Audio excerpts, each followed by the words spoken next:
Hi guys, and welcome to your Tarot Love Messages. If you clicked on this video here, there's something in it that is meant for you, that's intended for you, your ears, your heart here. It is going to be a general reading, but I feel like the things and the people that we're attracted to is not by random, it's not by coincidence, it's because there's something it calls to our soul, or there's just something in it for us. So hopefully these messages will be helpful to at least some of you, if not all of you, in some way, shape or form. Perhaps some of you just need to be reminded of something. Perhaps some of you just need your feelings validated or confirmed. For whatever reason, there is something here that's led you and it's guided you to this specific reading. It is going to be a general one, so just guys, please just keep that in mind. If you are after a personal reading with myself, please feel free to reach out and inquire. I will list my email address just below the video here. So we'll go ahead and give the cards a shuffle and just see what the cards want you to know here, okay?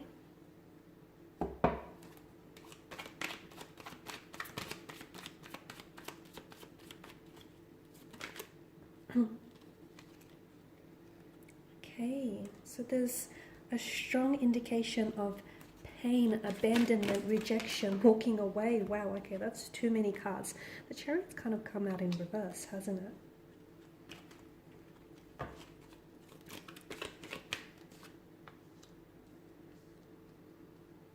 Okay.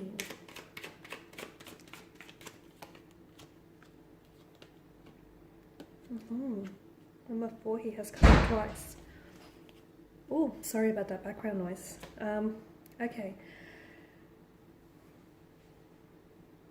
Now, there's a strong energy of someone having pulled away or walked away, someone having disconnected, whether it's a physical disconnection or an emotional disconnection. I can definitely see there's something here, whether time or space, that sort of wedged a distance between you and a romantic energy here.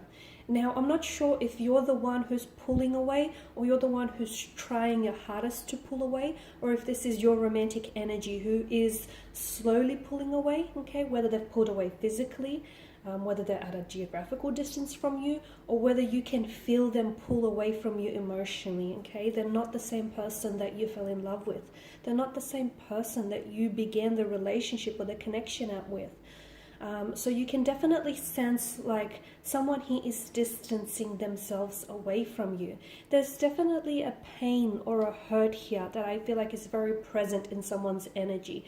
But I'm going to say it's both your energies, okay? So whoever this person is that's walking away, to me it feels like they're trying to convince themselves that walking away from you or walking away from this connection is the logical thing to do, okay? Now, guys, you'll have to take it as it resonates with you. If you're the one that's doing the walking away, the distancing yourself, then try and interpret it, as that. If this is your romantic energy, then take it as that. So you're going to have to put your own spin on it, I guess. But I do see that there is, as I've mentioned, there's this emotional tug of war that's going on with a certain energy, okay? And the logical side, their head says it makes sense to walk away, okay? Walking away may be hard, but staying is going to be so much harder. But their heart says they're still in it, even though they may have made the decision, even if they've just ghosted you or really ended things abruptly. Guys, even if it was just the early stages of a connection, or if you've been in a long-term relationship or a long-term connection with this person, regardless, I definitely feel like there's a sense of rejection, there's a sense of walking away, there's a sense of moving away here, disconnecting themselves. But I feel like their decision isn't in alignment with what it is that they want. It's almost like they're trying to fight themselves and they're trying to fight their feelings here. Your person here is hurt. The Nine of Swords here is a very destructive kind of energy. It is a weapon at the end of the day, okay? And it's true, psychology says that people who are hurting, those who are hurt themselves, they tend to go around and hurt other people. Not necessarily deliberately or intentionally. A lot of them actually do it on a subconscious level, not even being aware of it. But oftentimes they tend to think of themselves as victims, okay? And Therefore, they tend to mistreat or hurt others, especially those that are closest to them. Okay, those that they have formed close bonds and close connections with, those that they feel most safest and secure, most secure with here. It comes from a place. It is fueled from a place of brokenness, of hurt, of pain here. So their reactions stem from past experiences. And it's almost like the hurt that they're feeling, the hurt that's inside, they feel like they have to project it onto other people. And unfortunately, those other people happen to be those that are closest to them. Case in point, you, right?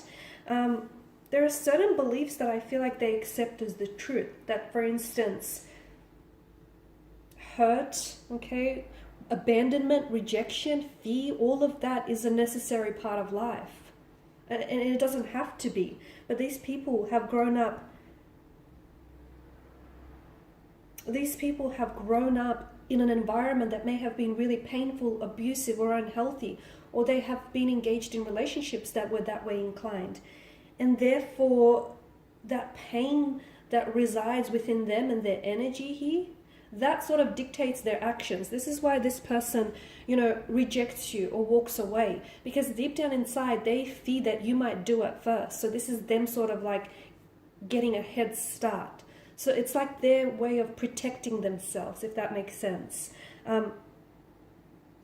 It's not about you. So I feel like for a lot of you, it's very important that whatever it is that you're going through, do not personalize this pain, because it's not about you. If you've been rejected, if there's been no communication from this individual, or if you've been in a relationship which you love this person and deep down inside you know that they love you, but their actions don't necessarily support that, okay, and you feel like the two of you have just been stagnated, it's not about you. It's not even about your relationship.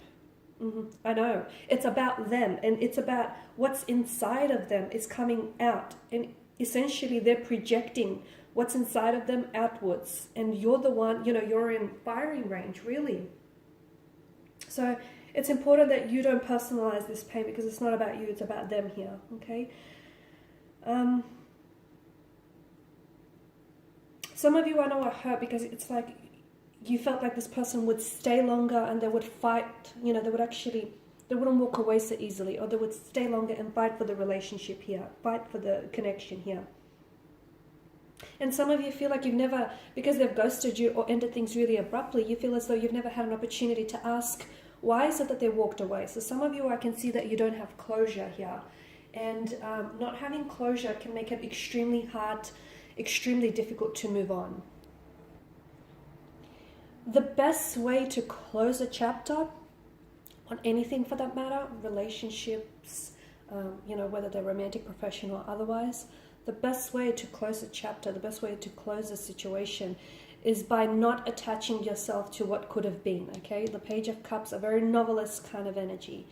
It's not attaching yourself and not leaning towards the illusions that could have been, okay, guys? Because that's what keeps you stuck. That's what keeps you unable to move on. And I feel like this is what's kept your person unable to move on as well, because it's that illusion, that, that fantasy narrative that someone here is telling themselves, it could have been great. It could have been, the two of you happily ever after. It could have been this storybook romance. It could have been an opportunity. If it could have been, it would have been. Okay, so for those of you who may probably have, come here to seek some sort of closure, or at least sort of seek some sort of peace about the situation, let me tell you that what's really going to help you is if you detach yourself from the possible narrative, the illusion of what could have been. That's definitely going to help you with the whole closure notion. Okay, so your person, the reason why your person hurts you time and time again, or if it is you, in a way, to me, it's recognized as a sense of manipulation, okay? Because this person is hurting, and therefore and some of them are not even aware, okay? And is it worse that they're not aware? Probably, because this person is hurting and they're projecting the hurt onto other people here.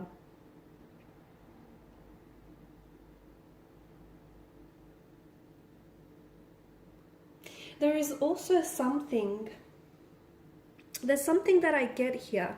I do want to mention that I feel this person will come back into your life, okay? They will come back into your life. But I just want to give you a bit of a warning. If they come back in the same energy field in which they walked away, then I don't see a positive transformation for this connection. However, if they come back and they have a changed perspective, an altered perspective, they have an awareness or an openness to work on themselves and work on this connection, then yes, there just may be light at the end of the tunnel. Then there may be an improvement, an opportunity for the two of you to work on things. But they cannot be closed off to the idea of them having to do some inner work, because this is what needs to happen. The other thing is, whenever this person, because some of you, I know that you've been experiencing situations where this person points the finger of blame at you, right? And it's almost like they make it out to seem to be like it's your fault, or you're the one that's fueling the arguments and, you know, the pain, the hurt. The reason why your person does this is because they often see parts of themselves, fragments of themselves in you, okay? And that's things that they don't like about themselves. Once again, it's their way of projecting how they feel about themselves here outwards, okay? So I feel like for a lot of you, I feel like it will put a lot of things into perspective when you understand that it's not about you, it's not about the connection, it's about them and the inner work that they have to deal with, okay? And I feel like it might not make things all that much easier, but at least a little bit easier. And for some of you, it may not make walking away so easy to do, but at least just that little bit easier. And these are your messages, guys. Thank you as always for watching and listening. Thanks for supporting the channel. I do have other tarot love messages that I share with you almost on a daily basis, so feel free to check out those messages. For those of you interested in a personal reading, feel free to connect with me. Otherwise, guys, I do wish you all the very best.